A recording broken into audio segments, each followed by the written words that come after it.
and I think that would change their mind. They inspired you to do this, didn't they? Yes. And to see them casting stones in your direction.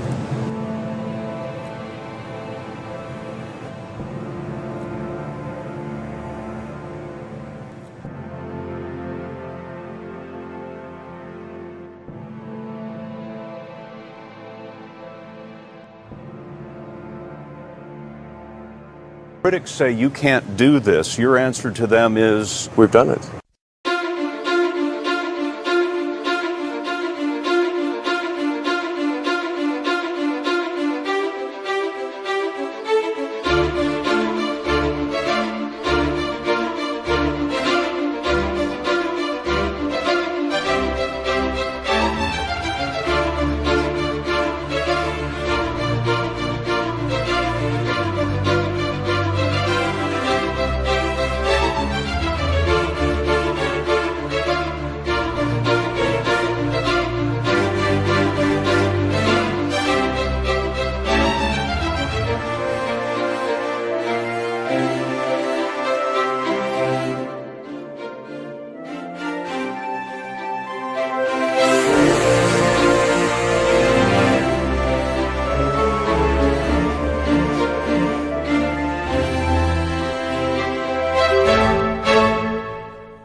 Fundamentally, the future is vastly more exciting and interesting if we're a spacefaring civilization and a multi-planet species than if we're not. You want to be inspired by things. You want to wake up in the morning and think the future is going to be great. And that's what being a spacefaring civilization is all about. It's about believing in the future and thinking that the future will be better than the past. And I can't think of anything more exciting than going out there and being among the stars. This is the updated design for well, we're sort of searching for the right name, but the code name at least is BFR.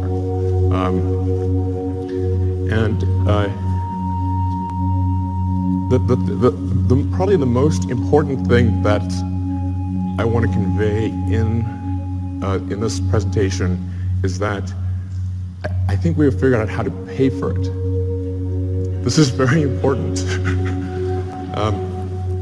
So, in last year's presentation, we're really searching for what the right way how do we pay for this thing? We went through various ideas, Kickstarter, collecting underpants. These didn't pan out. But now we think we've got a way to do it, which is to have a smaller vehicle, still pretty big, but one that can serve, one that can do everything that's needed in the greater Earth orbit activity. So essentially, we want to make our current vehicles redundant. We want to have one booster and ship that replaces Falcon 9, Falcon Heavy, and Dragon. So if we can do that, then all the resources that are used for Falcon 9 Heavy and Dragon can be applied to this system. So that's really fundamental. So let's see, what progress have we made in this direction? So last time you saw the giant tank, that's actually a 12-meter tank. And you can see the relative scale of it. It's 1,000 cubic meters of volume inside. That's actually more pressurized volume than an A380, just to put that into perspective. We developed a new carbon fiber matrix that's much stronger and more capable at cryo than anything before. And it holds 1,200 tons of liquid oxygen. So we tested it. So we successfully tested it up to its design pressure. And then went a little further. So we wanted to see where it would break.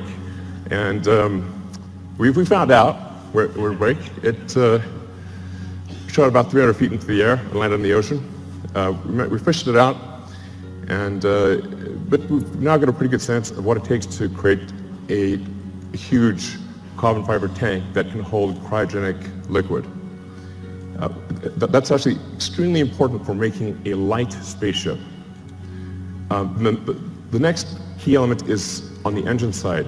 We have to have an extremely efficient engine. So the Raptor engine will be the highest thrust-to-weight engine, we believe, of any engine of any kind ever made. We already have now 1,200 seconds of firing across 42 main engine tests.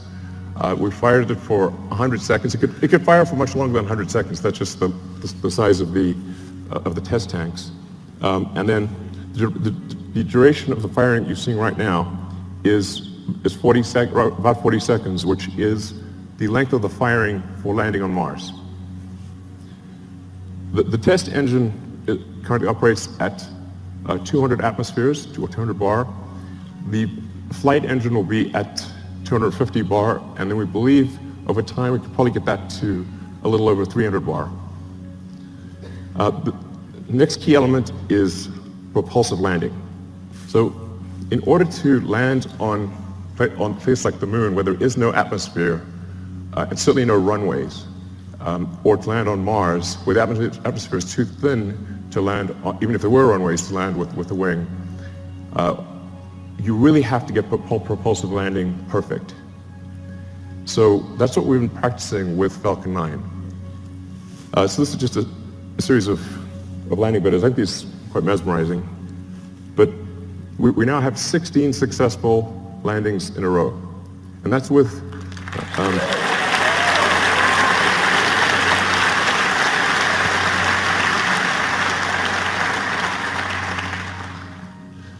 so it's 16 in a row, and that's with really without any redundancy. So Falcon 9 lands on a single engine. And the final landing is always done with a single engine, whereas BFR will always have multi-engine out capability. So if you can get to a very high reliability with even a single engine, and then you can land, and then you can land with either of two engines, I think we can get to a landing reliability that is on par with the safest commercial airliners. So you can essentially count on the landing. It's not like you want minimum pucker factor on landing. And it can land with also very high precision. In fact, We believe the precision at this point is good enough for false landing that we do not need legs for the next version. It will literally land with so much precision, it will land back on its launch mounts. So the launch rate is also is increasing exponentially.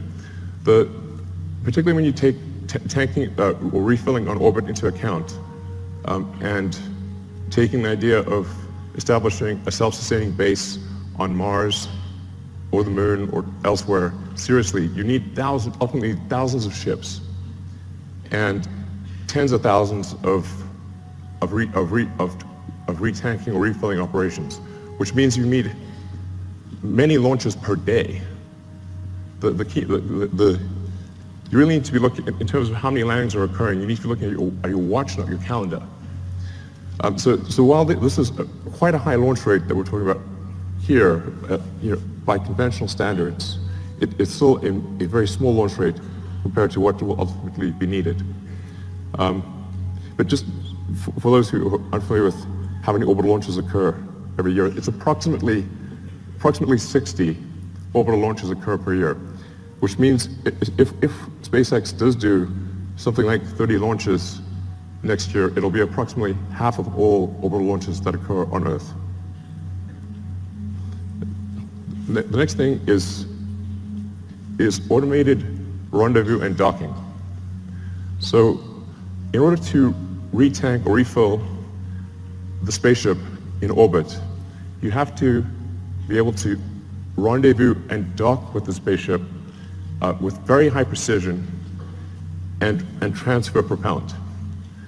So that's one of the things that we've perfected with Dragon. Dragon 1 will do an automated rendezvous and docking without any pilot control to the space station. Dragon 1 currently uses the Canadarm for the final placement onto the space station. Dragon 2, which launches next year, will not need to use the Canadarm. So Dragon 2 will directly dock with the space station. And it can do so with zero human intervention. You just press go and it will dock. Dragon has also allowed us to perfect heat shield technology. So when you enter at high velocity, you'll melt almost anything. The reason meteors don't reach Earth is they melt or disintegrate before they reach the ground, unless they're very big.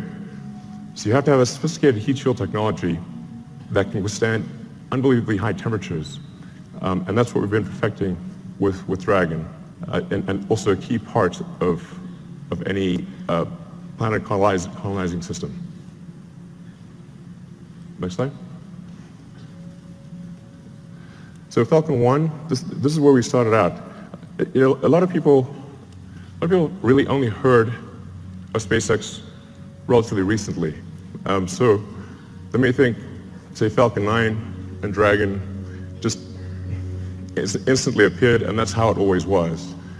But it wasn't. We started off with just a few people who really didn't know how to make rockets. And the reason I ended up being the chief engineer or chief designer was not because I wanted to, it's because I couldn't hire anyone. Nobody good would join. So ended up being that by default.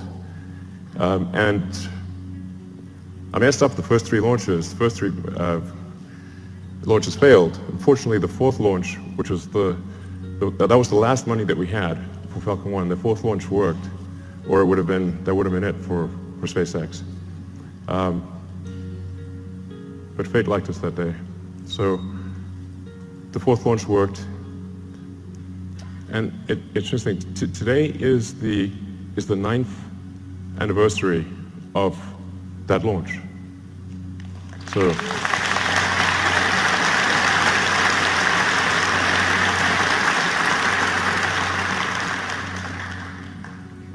I didn't realize that until I was told that just earlier today, but it's a very emotional day, actually. But Falcon 1 was quite a small rocket. When we were doing Falcon 1, we were really trying to figure out what is the smallest useful payload that we could get to orbit. I thought, okay, something around half a ton to orbit would be able to launch, that can launch a decent-sized small satellite to low Earth orbit, and that's why we sized Falcon 1. But it's really quite small compared to Falcon 9. So Falcon 9, particularly when you factor in payload, Falcon 9 is many times more, it's sort of on the order of 30 times more payload than Falcon 1. And Falcon 9 has reuse of the primary booster, which is the most expensive part of the rocket, and hopefully soon reuse of the fairing, the big nose cone at the front. So we think we can probably get to something like somewhere between 70 and 80% reusability with the Falcon 9 system. And hopefully towards the end of this year we'll be launching Falcon Heavy, which Falcon Heavy ended up being a much more complex program than we thought. It sounds easy. Let's show Falcon Heavy actually. It sounds like it should be easy because it's 2 first stages of Falcon 9 strapped on as boosters. It's actually not. We had to redesign almost everything except the upper stage in order to take the increased loads.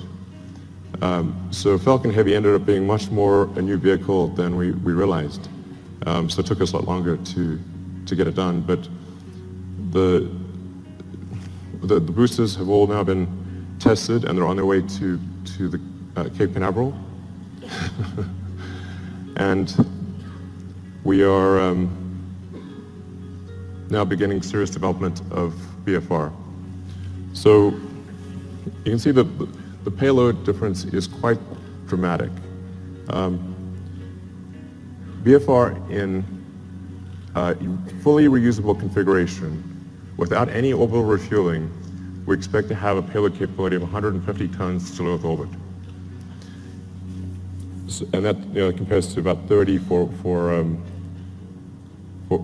Falcon Heavy, which is partially reusable. Where this really makes a tremendous difference is in the cost, which I'll come to in some of the later slides.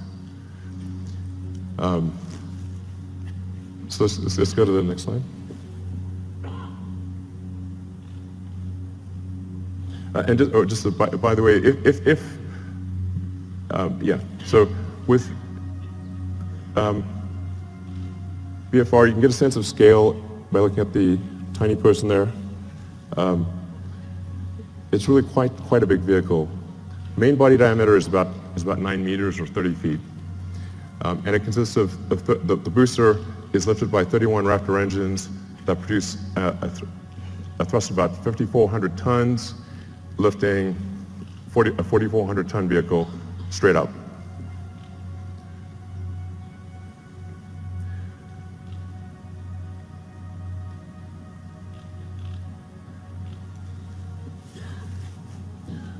So then, just the basics about the ship: 48-meter length, dry mass we're expecting to be about 85 tons. Or technically, our design says 75 tons, but inevitably there's mass growth. And that ship will contain 1,100 tons propellant with a ascent design of 150 tons and a return mass of 50.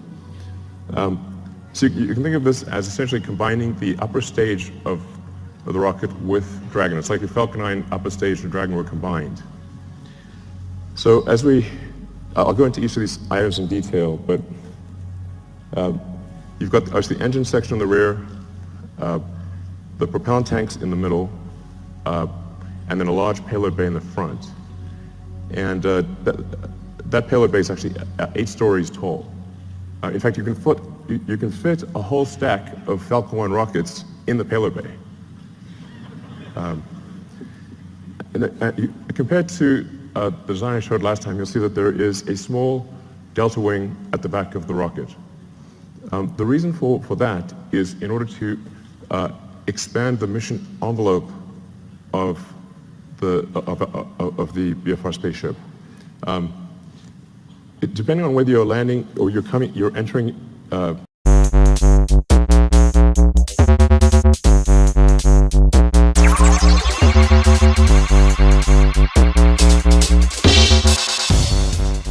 essentially combining the upper stage of the rocket with Dragon. It's like a Falcon 9 upper stage and Dragon were combined. So as I'll go into each of these items in detail, but you've got obviously the engine section on the rear, the propellant tanks in the middle, and then a large payload bay in the front. And that payload bay is actually 8 stories tall. In fact, you can fit a whole stack of Falcon 1 rockets in the payload bay. Compared to the design I showed last time, you'll see that there is a small delta wing at the back of the rocket. The reason for that is in order to expand the mission envelope of the BFR spaceship. Depending on whether you're landing or you're entering a planet or a moon that has no atmosphere, a thin atmosphere, or a dense atmosphere, and depending on whether you're re-entering with no payload in the front, a small payload, or a heavy payload, you have to balance the rocket out as it's coming in. And so the delta wing at the back, which also includes a split flap for pitch and roll control, allows us to control the pitch angle despite having a wide range of payloads in the nose and a wide range of atmospheric densities. So we tried to avoid having the delta wing, but it was necessary in order to generalize the capability of the spaceship such that it could land anywhere in the solar system. So let's look at a couple of things in detail.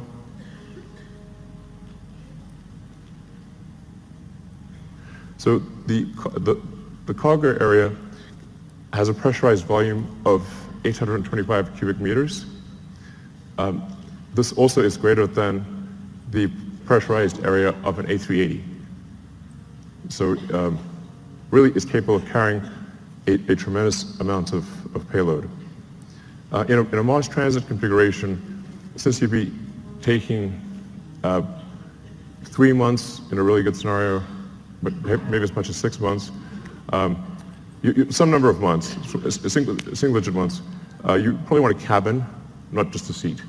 So the Mars transit configuration consists of 40 cabins, and it sort of depends on, you could conceivably have 5 or 6 people per cabin if you really want to cram people in.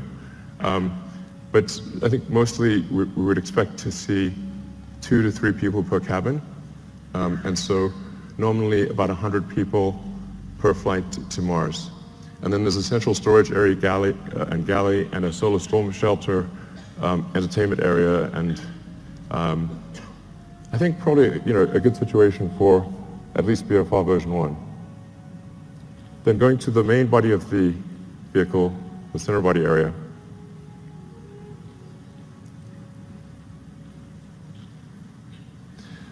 This is where the propellant is located. And this is subcooled methane and oxygen. So as you chill the methane and oxygen below its liquid point, you get a fairly meaningful density increase. You get on the order of 10 to 12% density increase, which makes quite a big difference for the propellant load. So we're expecting it to carry 240 tons of CH4 and 860 tons of oxygen. In the fuel tank are header tanks. So when you come in for a landing, your orientation may change quite significantly, so you can't have the propellant just slushing around all over in the main tanks. You have to have the header tanks that can feed the main engines with precision. So that's what you see immersed in the fuel tank. Then the engine section.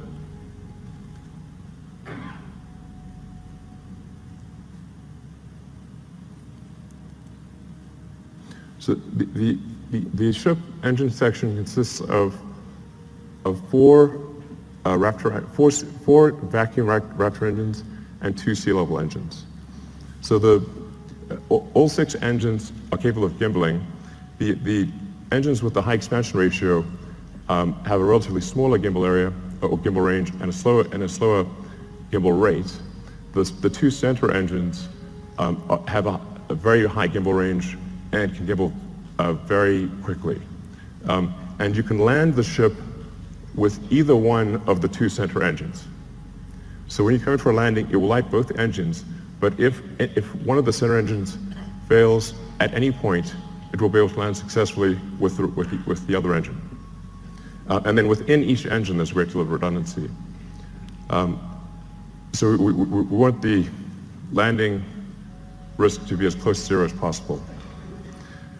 And then some basic stats about the engines. The sea level engines are about a 330 ISP at sea level. The upper stage engine is 375. Now, this is version 1. So I think over time, there's potential to increase that specific impulse by 5 to 10 seconds. And as I was mentioning, also increase the chamber pressure by 50 bar or so. And then for refilling, where you just saw, the 2 ships would actually mate at the rear section. They would use the same mating interface that they used to connect to the booster on liftoff. So we'd reuse that mating interface and reuse the propellant fill lines that are used when the booster is, when the ship is on the booster. And then to transfer propellant, it becomes very simple. Use control thrusters to accelerate in the direction that you want to empty. So, if you accelerate in this direction, propellant goes that way, and you transfer the propellant very easily into from the tanker to the ship. So going to rocket capability. This gives you sort of a rough sense of rocket capability, starting off at the low end with the Falcon 1 at a half ton, and then going up to BFR at 150. So I think it's important to note that the BFR has more capability than Saturn V, even with full reusability. But here's the really important fundamental point. Let's look at the launch cost.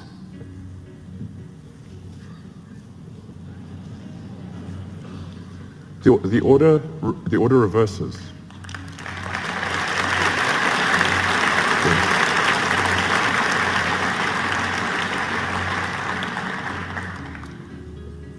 Now, at first glance, this may seem ridiculous, but it's not. The same is true of aircraft. If you bought, say, a small single-engine turboprop aircraft, that would be $1.5 to $2 million. To charter a 747 from California to Australia is $500,000, there and back. The single-engine turboprop can't even get to Australia.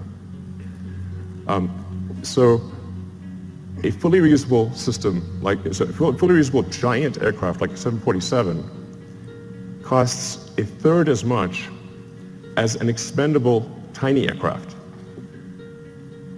In one case, you have to build an entire aircraft. In the other case, you just have to refuel something. So it's really crazy that we build these sophisticated rockets and then crash them every time we fly. This is mad. I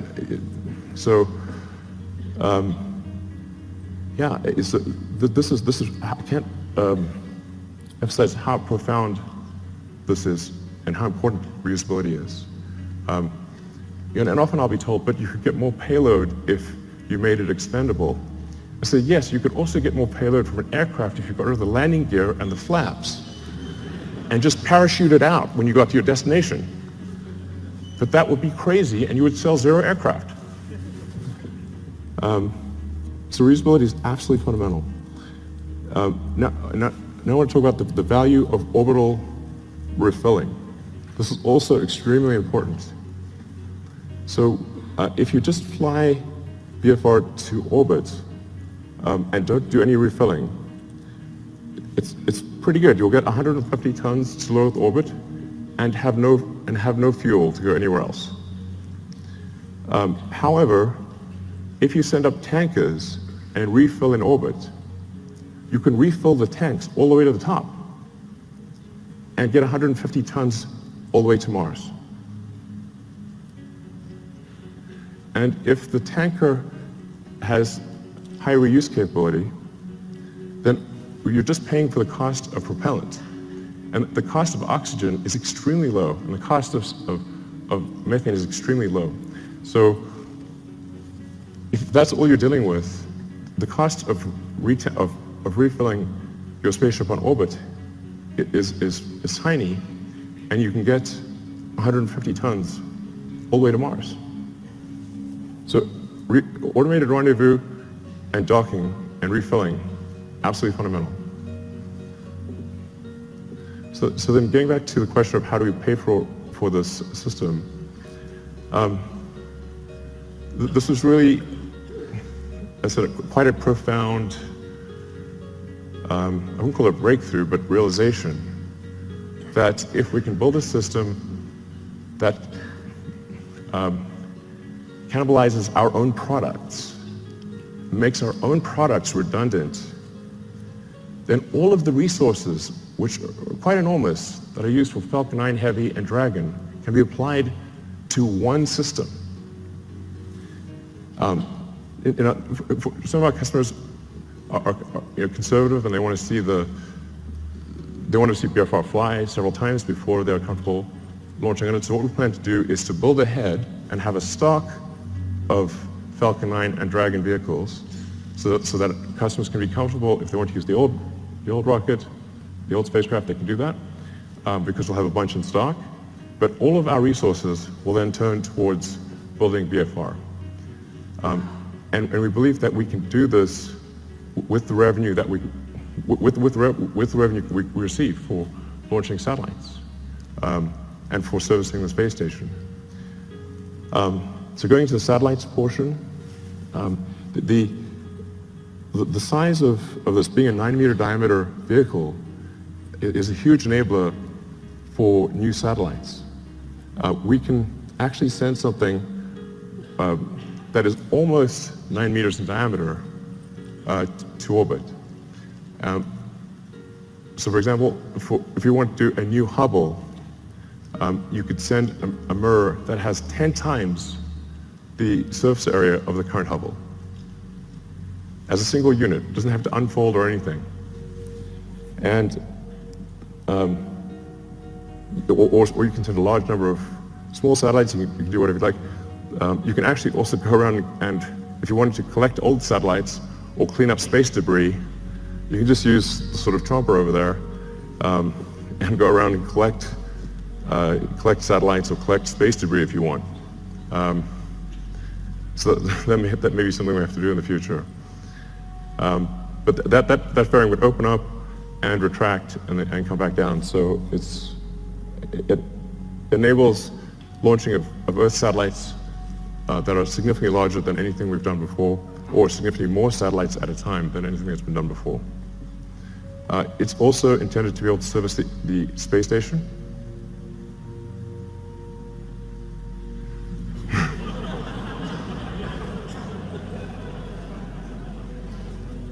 I know it looks a little big relative to the space station, but the shuttle also looked big, so it'll work. Looks a little outsized, but it'll work. So it'll be capable of doing what Dragon does today in terms of transporting cargo, and what Dragon 2 will do in terms of transporting crew and cargo. So do the space station servicing. It can also go obviously much further than that, like for example the moon. Based on the calculations we've done, we can actually do lunar surface missions with no propellant production on the surface of the moon.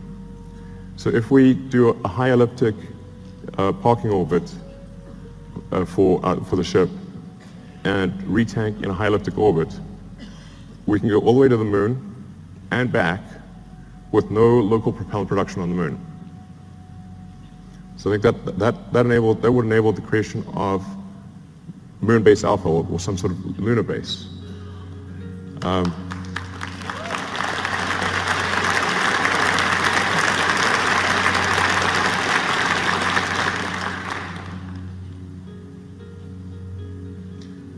Yeah, it's quite captivating.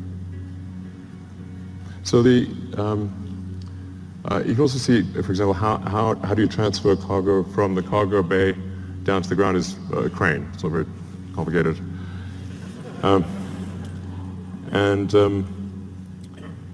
Yeah, but so this will enable the creation of a lunar base. And it's 2017. I mean, we should have a lunar base by now. What the hell's going on?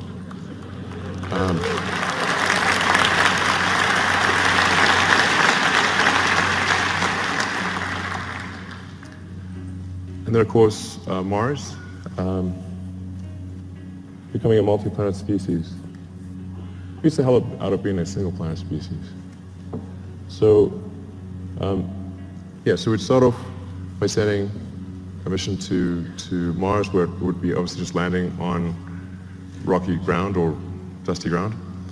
And it's the same approach that I mentioned before, which is you send the spaceship up to orbit, you retank it or refill it until it has full tanks, and it travels to Mars, lands on Mars. For Mars, you will need local propellant production, but Mars has a CO2 atmosphere and plenty of water ice that gives you CO2 and H2O. So you can make therefore CH4 and O2 using the Sabatier process or Sabatier process. And I should mention that long term, this can also be done on Earth. So sometimes I get some sort of criticism for why are you using combustion in rockets and you have electric cars? I'm like, well, there isn't some way to make an electric rocket. I wish there was. But in the long term, you can use solar power to extract CO2 from the atmosphere, combine it with water, and produce fuel and oxygen for the rocket. So the same thing that we would do on Mars, we could do on Earth in the long term. But that's essentially what happens. Similar to the moon, you land on Mars.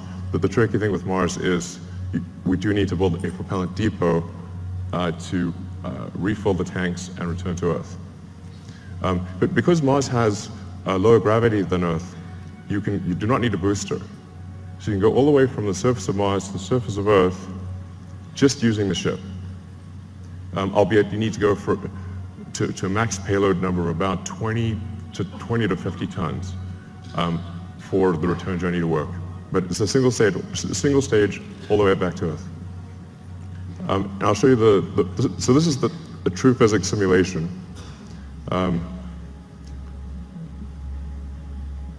This will last about a minute.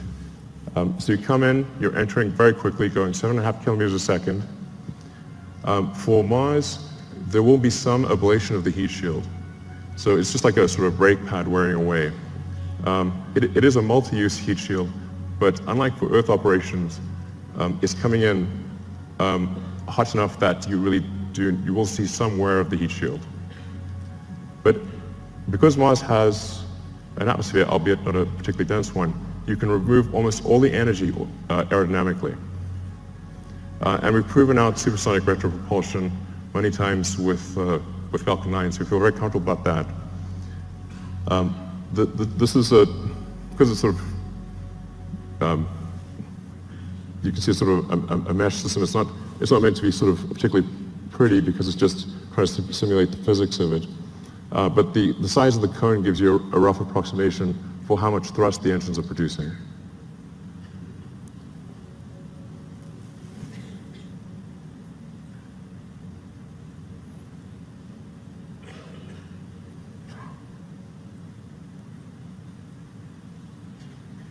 That's not a typo. Although it is aspirational.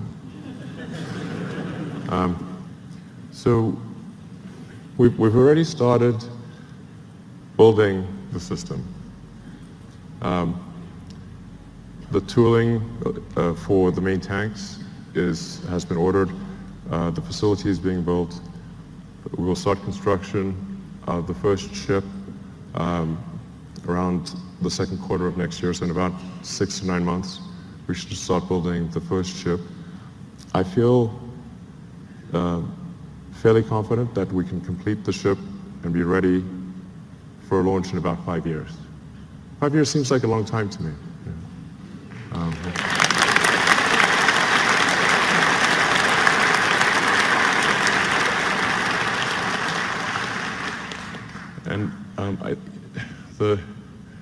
The area under the curve of resources over that period of time should enable this time frame to be met.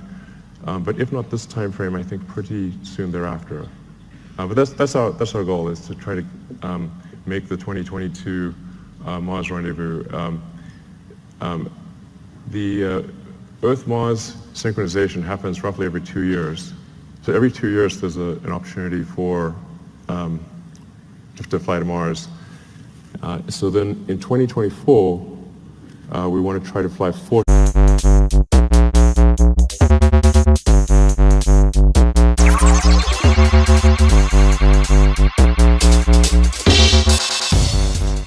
ship. I feel fairly confident that we can complete the ship and be ready for a launch in about 5 years. 5 years seems like a long time to me.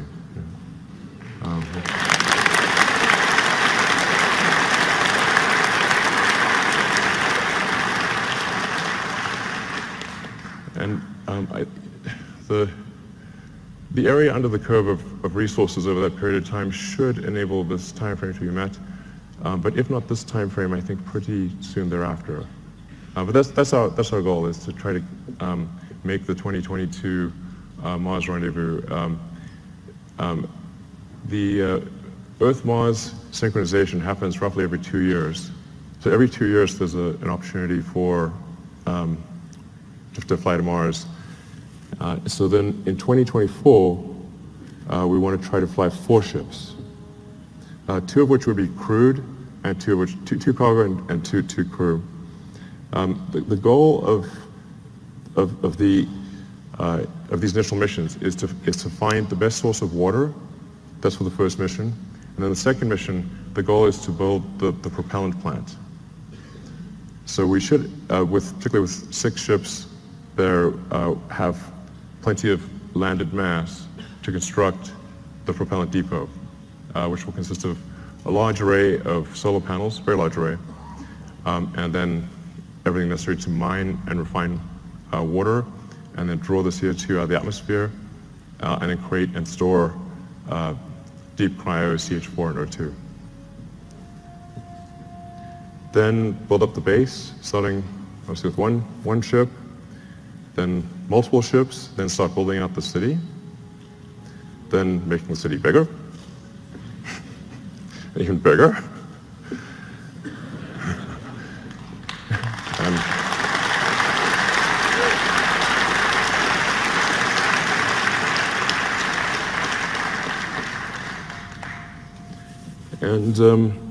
And over time, terraforming Mars and making it really a nice place to be. Thanks. Give me a...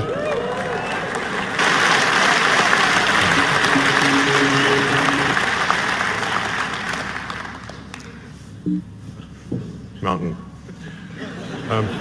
So the great thing about going to space is there's no friction. So once you're out of the atmosphere, you will go, it will be smooth as silk, no turbulence, nothing. There's no weather, there's no atmosphere. And you can get to most long distance places, like I said, in less than half an hour. And if we're building this thing to go to the moon and Mars, then why not go to other places on Earth as well? All right, thank you.